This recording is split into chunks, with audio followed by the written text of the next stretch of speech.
Welcome to the acclaimed podcast, The Deep Dive, featuring your esteemed hosts, Andy Monitor and Drew Dinzik, powered by BetSperts. What's up, everybody? It's producer Dan. I wanted to take a minute on behalf of Andy, Drew, and myself to thank all of you for a great 2022 season. We had so much fun doing the show this year, but in the interest of full disclosure, we're all a bit worn out, so we're going to take the night off from doing a live show. I didn't want to leave you with nothing, though, so I put together a clip show. I went through all of our season previews and put together some things that we got very right and some things we got very wrong. I hope you guys enjoy it, and we will be back live next Wednesday with our first off-season show. We'll see you then. Right now, it is, again, it's hard to guess, but it's looking like a much, much easier schedule. So I feel that my fears will be realized and they will be a middle-of-the-pack team. But again, they're hot in the streets on Twitter. I mean, it's everybody's favorite coach of the year play, everybody's favorite to make the playoffs and all sorts of long shots. You're seeing a lot. It used to just be Knish doing this every year. Like he'd show one ticket and we'd all have a good laugh and it was a great bit. And now the whole world has Detroit tickets.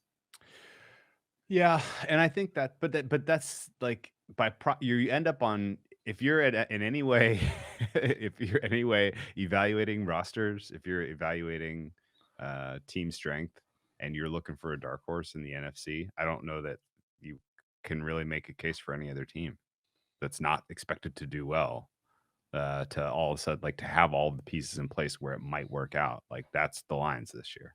And you're right, Lara, 2021 season, we're not even really joking. Like, that was as good as it could have gone for them. Last year's Houston Texans team was the worst offensive roster that I can remember in all my years handicapping football. That's fair. Is this them rated pretty lowly? Is this offensive roster better or worse than that team? So, and again, like the biggest problem, and sacks are a quarterback stat for the most part, but it doesn't help when the offensive line is bad. The offensive line not only didn't get better, it probably got worse.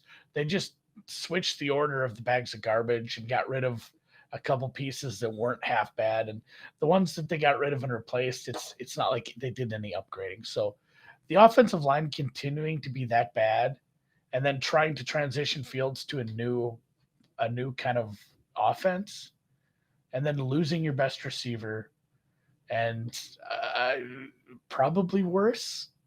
Like, they have higher upside. I think Fields is a high ceiling if we can finally get him somewhere, but you have a couple of okay running backs.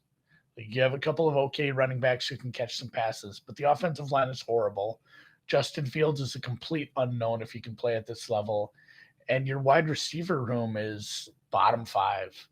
Like, even, this Jones guy that they drafted is like our age from Tennessee. The best part is, like, he was like some sort of returner / scat back for chunks of his career at college. Like, they're giving him Cordarrelle Patterson comps, which apparently means he'll be good in 2030 when he signs with his 5th franchise. So, like, I don't even know. Like, they future did make Atlanta Falcons standout. And I got a hot take for you, Andy. I think they had their chance this offseason to put a rebuild on steroids, and they chose not to do it. And I think they're going to look back on this as an opportunity lost, because this Vikings team is best case scenario in purgatory in 2022. Worst case scenario, they miss the playoffs again with an underachieving season, and they won't have the draft capital next year to make a move for one of the future franchise quarterbacks. So they're just kind of stuck with Kirk Cousins.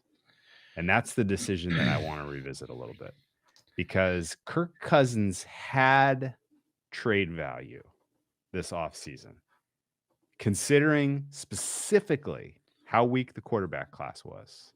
Kirk Cousins was an asset this offseason. The only other guys were guys who had been completely passed over for dead, like the Baker Mayfields, guys coming off major injuries like Jimmy Garoppolo, guys with enormous red flags around them and an enormous price tag in Deshaun Watson. And if the Vikings had elected to start the rebuild in earnest in year one of the Kwesi regime, then I think they get there faster. It was a weird year for the Packers last year. The Aaron Rodgers drama was bizarre. He missed a game because of COVID. He lied about getting vaxxed. All kinds of crazy shit was going on. They had the whole last dance thing. This is gonna be my last year with Devontae Adams. Last time we're going, me and you, like Scotty and Jordan. And then he cashes in with the all-time payday and lets Devontae Adams take a hike because there's not enough money for both of us. Sorry, buddy. I think Aaron Rodgers is not a good leader. I think he's probably not a good teammate. And I think LaFleur does not have the gravitas to go head to head with a player like that in the locker room and tell him how it ought to be. And even if LaFleur did have that gravitas, I'm not sure he has the right vision. I'm not sure he really knows the right way to build a Super Bowl contending team, considering he had input on the draft decisions like Jordan Love and AJ Dillon and, continuing to build on the defensive side of the ball here. It's just a weird scene in Green Bay. It's not the same kind of rebuild, but like some of what we saw from Zach Wilson, it's like that big of a jump. Like if you were thinking like the Jets will be good with Zach Wilson this year or later in the cycle of this rebuild, you're expecting a similar kind of jump. And I think his ceiling is probably just like replacement level. I don't know. I don't know if he ever quite gets there. It's one of those things where it's like, man, we just didn't see a lot of this in college, and that was Josh Allen too. It's like, fuck, he played in Wyoming. What are we going to take away from playing in that conference against those kind of teams? Yeah, you can see how far he throws the ball, but it was, I think I'm out. I think I'm just out on him. So in the pantheon of doesn't make it this year in terms of proving himself as a viable option, you're out. That sounds like 80-20. You think he fails? Yeah, I think that's probably a fair assessment. Wow. Okay. I think we did similar to, maybe I'm just trying to jinx him into a Josh Allen-esque reborn from. Well, what do we care? We don't care about the Jets being. I know, but I like to see people play well. That was the biggest thing that hit me was, and we've been over this before with some other teams, but they weren't teams who were in the playoffs. They were teams with a lot of turnover. And finally, after a decade, McDaniels does go somewhere else. And you, as is tradition in the NFL, you bring in some old rehashes. And in this case, bring in some rehashed old head coaches who were coaches on your staff, Patricia, for quite a while. So you have a defensive coordinator for 5-6 years before he went and took the Lions job. And you have a special teams coordinator before he went and honestly just failed miserably up in New York. And those are apparently it's a competition to be the offensive coordinator, which I know they don't do things the same as other teams up in New England, but why not just get a guy who knows the offense to do something? Why not promote someone who was under McDaniels from within? So great question. I really don't understand this move. And I mean, Belichick's for years, I haven't understood some of his moves and things have worked out, but it feels like if you had Tom Brady at the helm still, if this is 5 years ago and McDaniels takes the Reich job instead, he does move on. And you decide to just punt on offensive coordinator. Like, hey, guess what? The guy who Brady is it? The guy who cleans up the stadium after the fans leave. He's the offensive coordinator because it doesn't matter. We have a quarterback who knows almost everything he needs to know about the damn league. He's a prodigy. He gets it. He's been around for a decade. But you're at a spot that is vital in a young quarterback's progression to hopefully being your franchise guy, if that's what you're after, and you're doing this. Okay, on film, his ball is poor. I need more descriptiveness than that. It doesn't have velocity since his hip injury. For whatever it's worth, his mechanics don't look as good as they looked in college. And I am not sure that that's a fixable problem at this point. Maybe he does get stronger and he does develop the same velocity that he had at one point in his arc, but it does not look there like it is there now. And for that reason, the idea of him being able to complete deep passes, the idea for him to be able to take the top off the defense really at all is still a complete unproven quantity. He has not proven whatsoever that the defense needs to respect the deep ball. And when you look at the talent that they even had in the last couple of seasons, that shouldn't have been a problem for him to at least show you enough glimmer of hope that he can do that, that's a weapon in his tool chest. And yet here we sit and it's not. We talked about 2 years ago or a year ago, prepping for the Dolphins, that it was a really bad sign that the Dolphins and the locker room kind of all wanted Fitzpatrick in there in the high leverage moments. Like, that's not good. And Fitzpatrick being able to kind of magic his way to wins when Tua was unable to complete anything except for kind of high probability stuff over the middle, high completion percentage stuff over the middle of the field, is a red flag. But again, it depends on when you do these downgrades, you still have to put the context of the games. Like, why is this team where they're at in your power rankings? And if all their weaknesses that you've downgraded them for don't align with the other team's strengths, if it's weakness on weakness, you don't think you see an advantage despite having a little bit of an advantage against the market, it's still probably a stay away spot. But again, a strength of Kansas City is probably going to be the passing game because they have a decent quarterback. And if this secondary is getting roasted by everybody and their sister for 4 weeks, and it's on Josh Allen's shoulders every week to try to keep up with this defense that the pass rush isn't getting there because they're just throwing it. Everyone's decided well, the secondary sucks, the pass rush is good, we're going to throw it quick and everyone looks good. Then yeah, I'll take the Chiefs there. And we all know what Buffalo's offense was, and obviously it's way different than a Jason Garrett offense. But right away, they just everything around this is they're talking about, hey, guess what? We're implementing a modern pass-first offense that marries elements of the Bills and Chiefs offenses adjusted for the Giants' talents. That last part really stuck with me. The whole square peg round hole thing where he said a lot of teams would have screwed up Lamar Jackson by not using him right.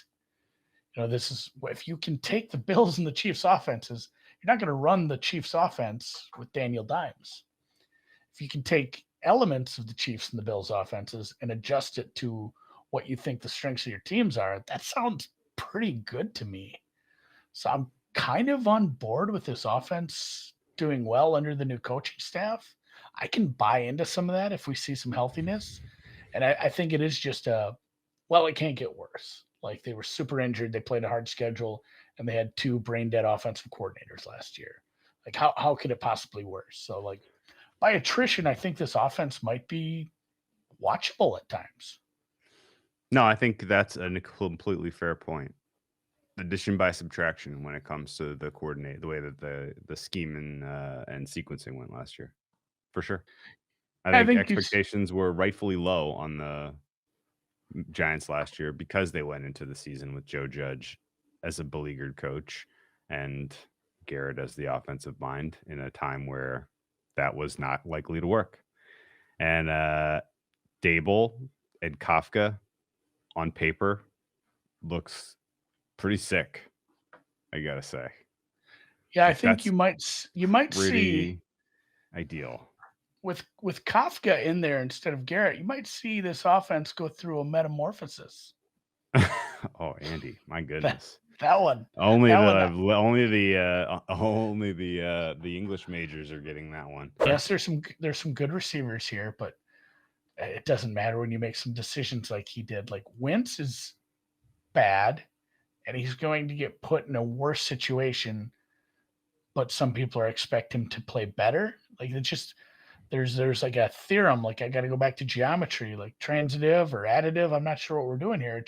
You get to the end, but oh no, that doesn't apply here. He probably doesn't play better.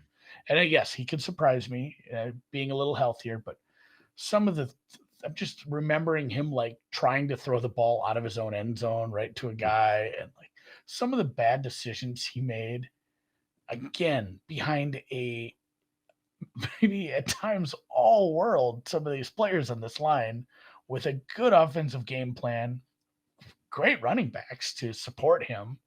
And again, it wasn't super high end receivers at times. They had some problems with that, but good enough receivers. Like if he didn't succeed in Indy, I'm not sure how he succeeds here.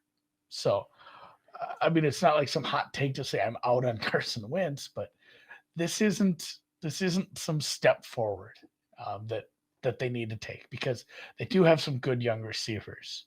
They do have, some pieces on this roster that can work out, and then they just do this Wentz thing, and it really makes me sad for this team, because there are parts of this team, especially on the defensive side, that I think could play well. In a vacuum, he could improve on X, Y, and Z. His reading the defense, his adjustments, blah, blah, blah. Like all stuff that should come naturally to a quarterback who is gaining experience at a starter level in the NFL, right? He's cerebrally, he has all of the tools, and oh, by the way, he has sort of the cheat code for young quarterbacks in terms of his mobility, to where, he can and should improve on all that stuff. Although most of the improvement we see comes between year 1 and year 2 for these guys. And he is now, he was the beneficiary of that last year, taking a team that was expected to finish 4th and making the playoffs. How much more room is there to take another step forward for him is a very, very real question, because, I don't look at this team last year and kind of look at some of their limitations, some of their shortcomings, and tell you that it was entirely because of who he had to throw to, which is what it would have to be for the addition of AJ Brown to all of a sudden completely change the the ceiling of the offense of this team, right? AJ Brown is a player I have enormous regard for. I thought that was a draft day heist, getting him from Tennessee, and boy, oh boy, the parallels between Philly and Miami are a little spooky, huh? You got a lot of the same kind of orbits. All this firepower, and you got to see if you have a trigger. Yeah, exactly. So the defense is the other kind of huge Achilles heel for this team as far as a market pricing standpoint, because the data last year would tell you that they were clearly top 10. But as Andy laid out in the preview, or in the top, off the top there, it was all fragile, not sticky, not predictive, year over year, big swings, regression type of elements that made the defense good. They had incredible luck on third downs. They had incredible turnover luck. They had incredible turnover luck that turned into amazing field position / scores. And even a breath of regression on all that, and this defense is all of a sudden looking at a much tougher road in terms of performing at that level. I didn't even bring up third down defense. I went straight to turnovers because that's even bigger. But yeah, they were damn close to Buffalo. Like I think I had it up. Yeah, they were second in the league in third down defense without having probably complete defense. Yeah, let's look at the odds before we talk about our non-betting attack. Well, we did come up with one. The Super Bowl, 300 to 1. Should any team be 300 to 1 to win the Super Bowl, Andy? Yes. This team should be longer. This team should be, yes. Okay. Yes. 100 to 1 to win the AFC. Sounds about right. 25 to 1 to win the AFC South. My goodness. AFC South is not a conference that I have a ton of regard for, but that's a big number. I just don't see them getting. Too many things have to go right to get them to double-digit wins, and I think that's what it's going to take to win the South this year. Playoffs, yes, is 15 to 1. No, minus 3,500. You want to tie up some scratch for the season? Take a little playoffs? No, I don't know. Regular season went. Yeah, this team not only getting to the playoffs via the South, not the wild card. So if you are feeling insane, you need an NFC least scenario.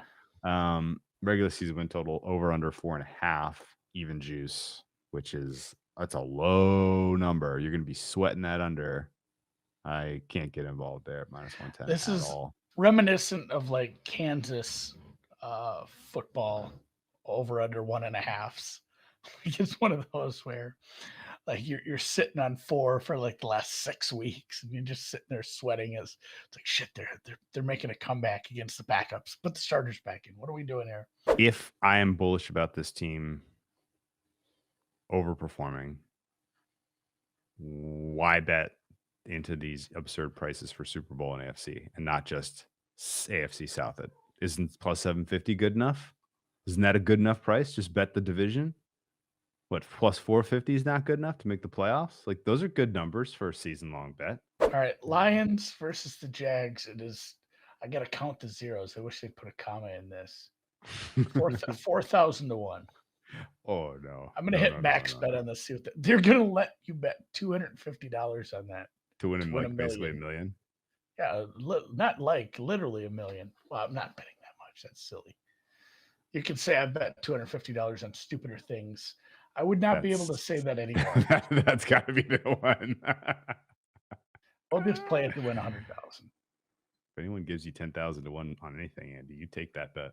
I know, but it's only 4,000 to 1. Oh, that's a good point. Lions. Right. Oh, that felt bad to submit.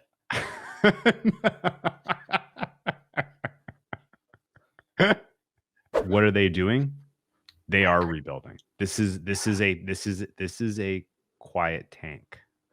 The way that every decision that they made in the offseason was low risk for the organization, high upside only, right? Getting a bunch of guys who had underachieved on some cheap deals, coming off injuries, letting all of your older guys who were, deciding not paying Saffold, not paying Queensberry, not paying Rashaan Evans, not paying Dante Foreman, not paying AJ Brown. Those are all decisions that send a clear signal, which is we are clearing the books. This little experiment that we had where we thought we could compete in the AFC, it's over.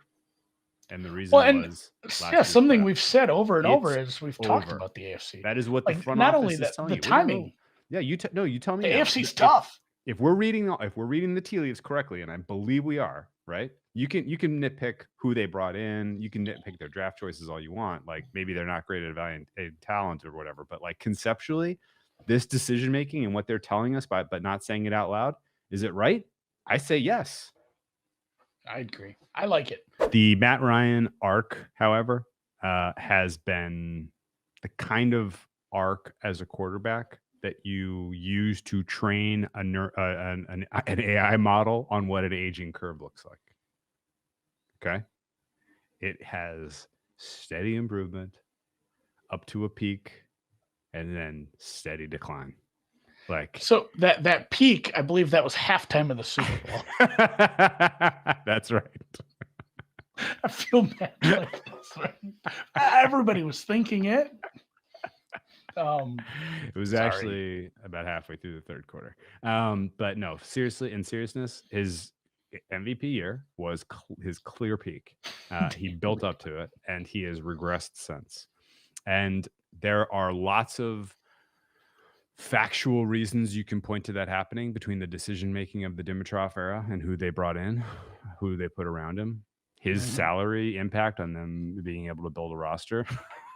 But at the same time, like, we'll get to Tom Brady and how he has defied the aging curve and how that could be possible.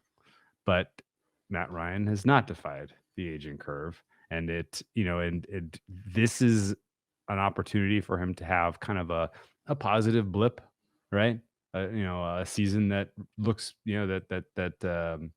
surprisingly good relative to the decline, just because of the pieces around him are so much more solid. I hope that happens for him. I like Matt Ryan a ton. I think he's just in general a good steward of the game and doesn't get quite as much credit for how good he's been and how long. But there's a non-zero chance that he's washed. We're going to talk about two teams today who are in similar low likelihood of winning anything this year. And the way that the Falcons are doing it, at least, has greater, kind of intermediate success potential than the way that the Panthers are. And I think realistically, this Falcons team is, it's not going to be easy to replace Matt Ryan. Surely, it's going to take time, and they don't have the answer on the roster this year. But that's not the point. Next year's quarterback class freaking rocks, and they have set themselves up well to take their medicine, to lose a bunch of games, and to get one of the top 2 quarterbacks coming out in next year's draft, one of whom presumably, they may have first choice of, frankly. And even if they don't, there's not a lot of other teams kind of in the mix for most losses that really look likely to address the quarterback position. So I think Atlanta plays out their season correctly. They learn a little bit about whether they want to stick with Art Smith for the foreseeable future, and they set themselves up well to get a quarterback for 2023 and beyond. And, if that's where you are as a franchise and you're clear-eyed that this year is not going to be a year where you're trying to win games and you're just going to take your medicine and kind of clear the books, more power to you. Everything down the stretch was bad. And they probably needed to move on from Rhule, but they decided not to because who knows why. So he enters this season as the coach on the hottest seat. However, again, we don't have a track record of Tepper one way or the other firing or keeping a guy for a full season. So he ought to be your favorite for first coach fired, but the price isn't good enough to get involved, in my opinion. And I think ultimately the schedule for this year and the strengths on the team this year are probably good enough that they are looking at a middling kind of a finish, which means, Rhule, the discussion about keeping or firing Rhule is not even really going to be that easy at the end of the season, I don't think, because there are some true bright spots about this team in terms of talent on the roster. It just doesn't exist. I have a lot. Position. I have a lot of silver linings, bright spots, a lot of things that, hey, this could go right if everything works out. But at the same time, the ceiling for this team is not a team that wins playoff games. The ceiling for this team is probably your 7 seed that just gets wrecked by whatever division champion they get. And the more I went over the Saints this week, the more I thought that they probably have a pretty high ceiling. And yes, we are wearing the Saints color rush jerseys today, all black. My shirt's actually navy, but you can't tell.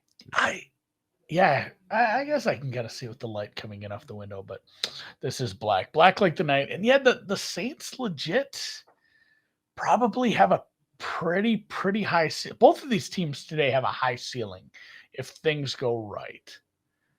But they both probably have a narrow distribution of actual results that kind of tickles around the 10-11 wins. Okay. And I'm fine with that. But I think if one of these teams won 14 games, wouldn't be surprised. But it worked out. They didn't lose a bunch of games to injury this year. The quarterback play was what we'd hope to see, and there's a lot of stars today. There's a lot of stars on both sides of the ball for both of these teams today. And man, we delve into this a little, even though we do this as a season preview for 2022. And we obviously do have to talk about 2021 each time to kind of set the table, if you will. But we talk a lot about the future of the franchise because we like to play armchair GM. Both of these teams kind of need one because you can be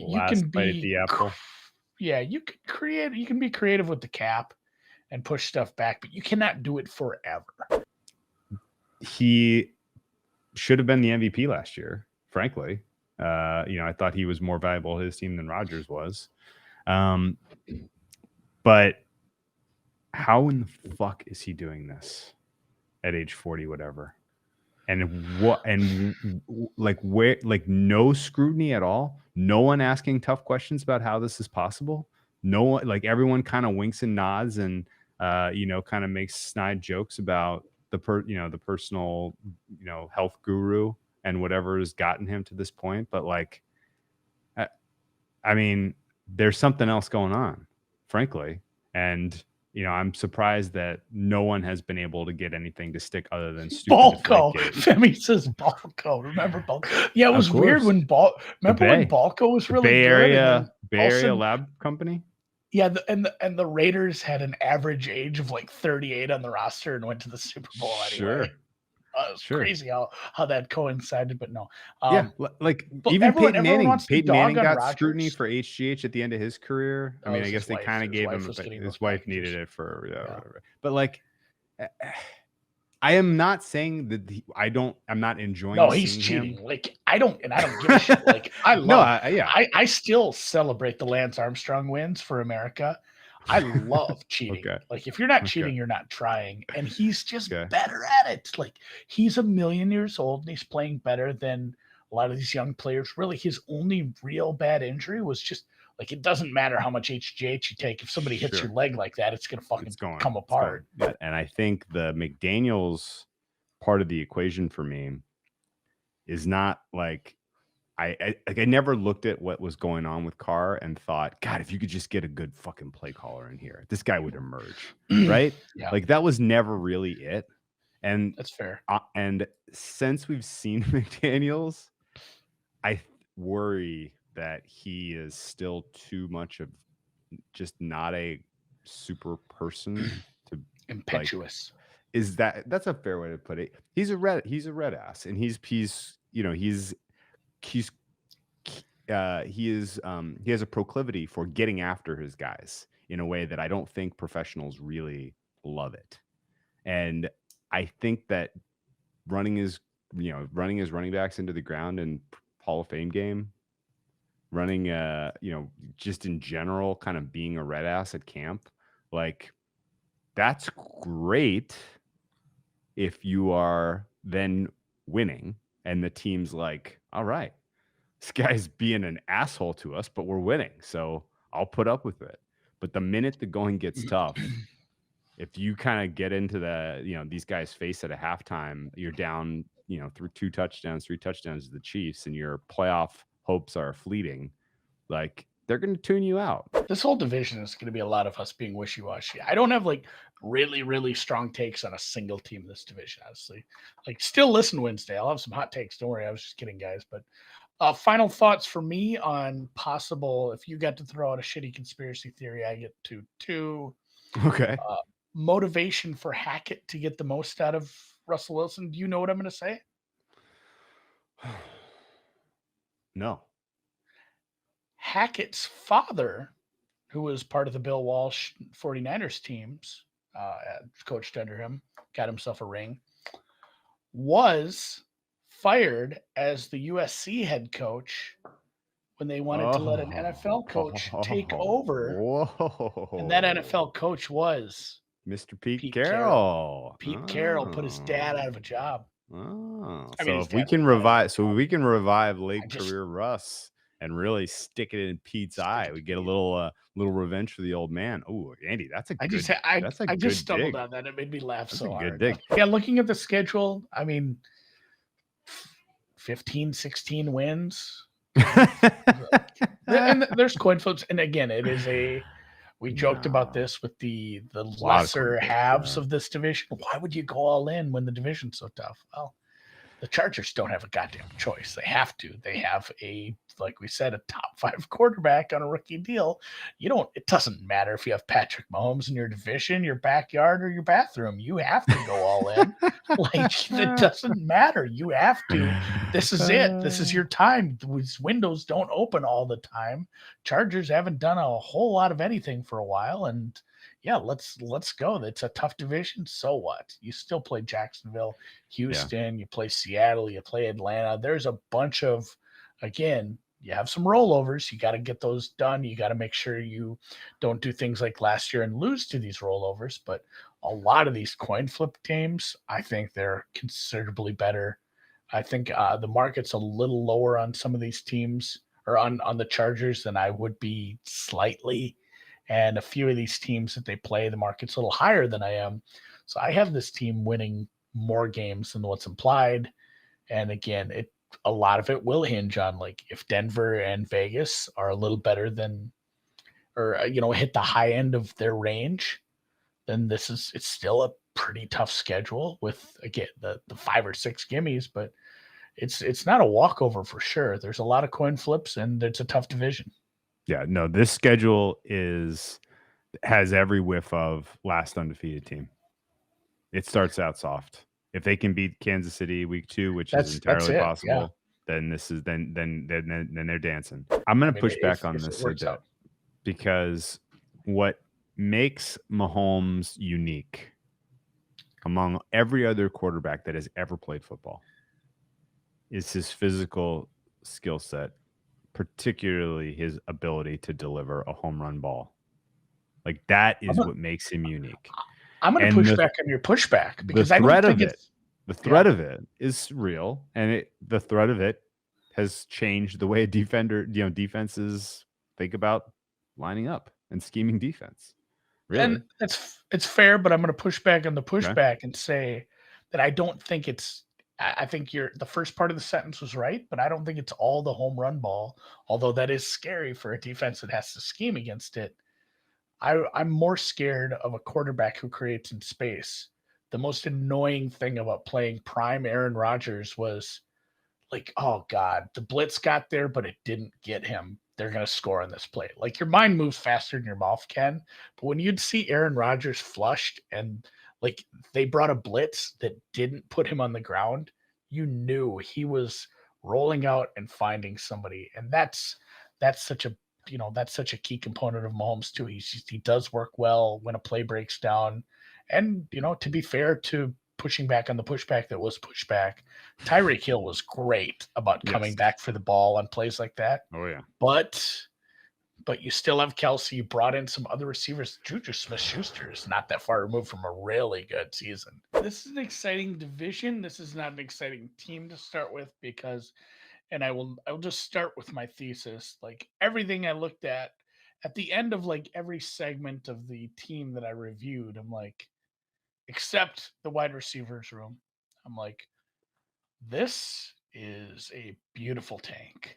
Like they are absolutely putting together. And again, you're never going to stop a tank just by having a couple of good receivers. No, not ever. So like, if I have ever seen a team that was set up to draft number 1 next year, and it's Atlanta, Houston, and Seattle. Like I don't know if I have that many teams close as far as just your probability that you could win like one game. The entirety of this fish is rotting from the head with Keim and Cliff. I don't think either of them is living up to expectations. Which is why you go out of your way to pay those guys this last offseason. Yeah, I know. Despite hitting on a quarterback and having the balls to do it after taking one that you failed at, they've made nice moves. It's just that the draft has not worked out, and there's been some other issues, and a lot of it has been some bad injury luck. Right. So Steve Keim has thrown a lot of darts, and some of them have stuck. Yeah. The fact that they got production out of AJ Green last year was a gift. The fact they got production out of Chandler Jones last year was a gift. The fact that Christian Kirk worked out for you last year was a gift. The fact that Kirk got paid. Yeah, boy, he got paid by another team. Yeah, you couldn't pay him because you got to allocate your money now to your quarterback. But that's again another key point. Like when you had a rookie quarterback in Kyler Murray who you were determined to build around because you knew you had something good going there, you can take chances on Rodney Hudson, upgrade your center position. You can take chances on AJ Green. You can go pick Bill O'Brien's pocket and bring in DeAndre Hopkins.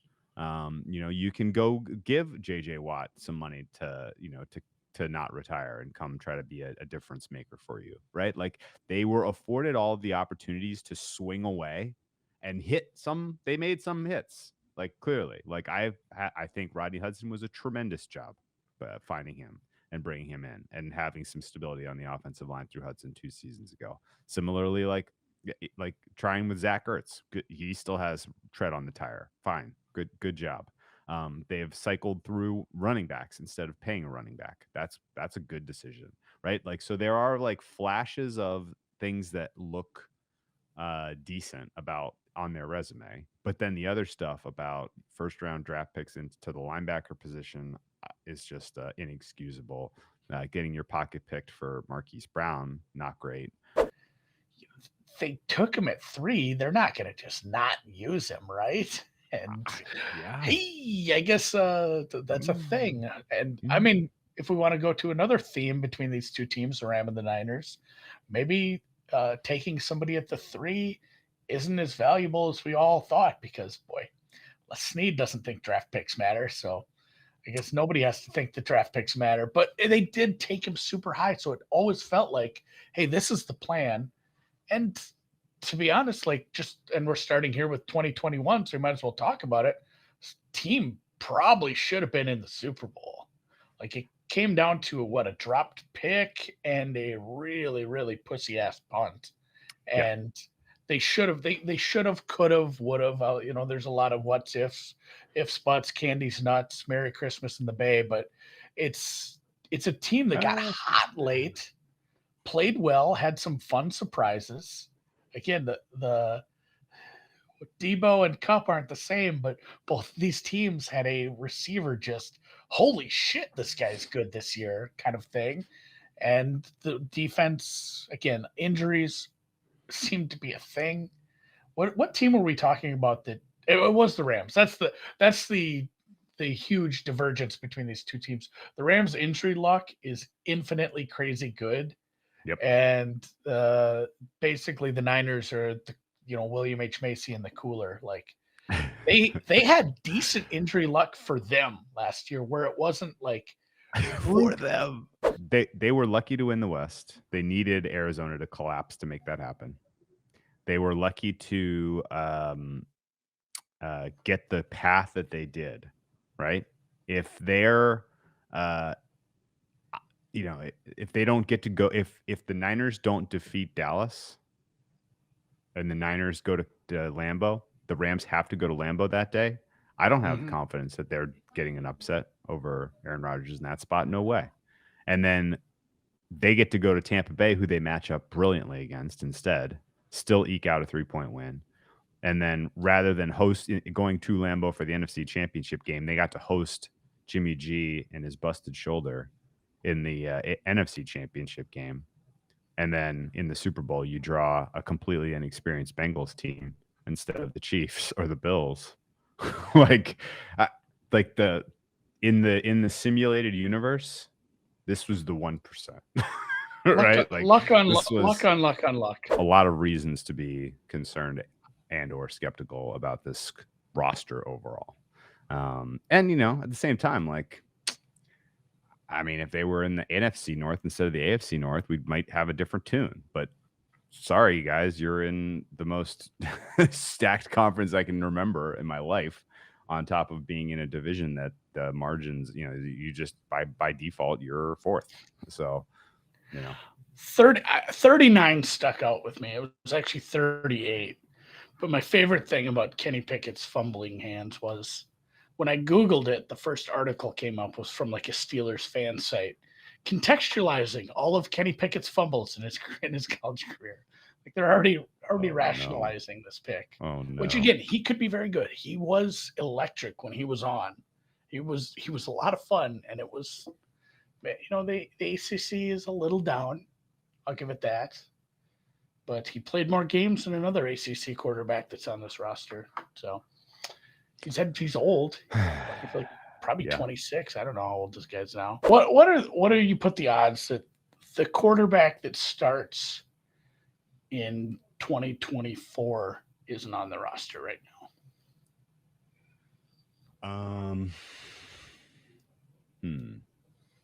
Not next year.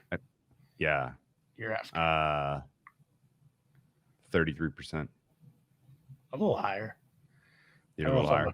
I don't know if I'm a Pickett believer. Cleveland overall, 2021 was just an extreme disappointment considering how talented this roster was. And I think that leads us right into then their decision making in the offseason, which was, look, we've tried it every which way here. We give up. We're just going to back the truck up for for this very clearly well-documented pervert. And it's weird how that has gone down. But desperate times, I think, is taking them in this direction.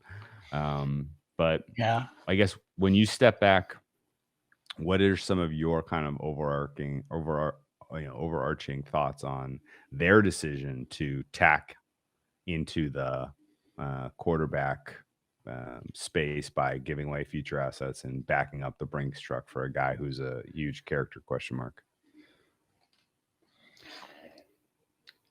If you look at the underlying stats and what he had to work with, like his ceiling is top 5 quarterback in the league. Yes. And those just don't come along. Like, again, we talked about this a little. Maybe during the middle of the summer, he said they probably had a meeting and said, like, hey, this guy is problematic. There's issues. We could be facing a big suspension. He might go to jail. I don't know. But from a business standpoint, if we take all that aside, when's the next time one of these guys is going to be available? And we can to not do anything at wide receiver 3 or at depth feels really weird. If you're trying to, get the most out of Lamar.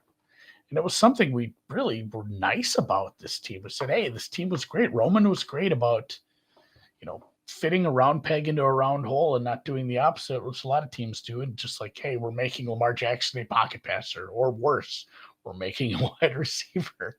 That was floated around before he was drafted. So I've always been happy with what the team's done with him until now. And it just doesn't make sense. So I'm not going to sit here and ponder what I don't know or can't know about how they feel about him, but it doesn't feel good. No, I don't. I think that's what holds this team. If this team with like one more good wide receiver is like, this team's upside is stupid high. Yeah. You know what? I don't mind. They have all pieces all over. I think the Ravens have fucked up here. I don't think Lamar has. I think the Ravens had the opportunity to give Lamar $1 more than Josh Allen when Josh Allen signed that contract, and then they would have been done with it. Now Lamar wants Deshaun Watson money. Now it's festering. And the Ravens have set up Lamar in a way that if he does not reach expectations this year, other teams who are desperate they will still give him a Lamar contract. They surely will. Typically, if you are a young quarterback and you don't have the reps, you don't have the experience, your telltale signs are the game is moving too quickly for you. You're having difficulty making decisions. You're having difficulty pulling the trigger on throws because you're unsure of yourself. You don't want to make the mistake, and you're not 100%. You don't know what the moving parts are around you. None of that ever fazed him. Never. Right. The only dings we had of him as a rookie were just too small. He needed to get an NFL body. Like it was a little. Yeah. He was a little too small. I think we compared him to Kevin Garnett. We're like, if he fills out like Garnett, then we have a Garnett career. Remember how little KG was in like 95? Of course. And he was never afraid to push the ball down the field, never afraid to make the killer mistake, never afraid to never unsure of his abilities. And his abilities are bona fide. His ball is beautiful. And I think the fact that he showed you what he did last year and kind of made that leap to elite status in a year again where he did not have an offseason because he was recovering from an ACL surgery, that should be that much more of a signal that this guy is special. And now he goes into year 3 with a full season of preparation. And granted, he had some injuries down. And actually, we didn't even mention that when we were reflecting on 2020. Yeah, he had the pinky that got dislocated. He messed up his other knee. Not nearly as bad, but he had like a messed up knee. An injury not seen since Nancy Reagan was in the White House. The throat contusion. That was something.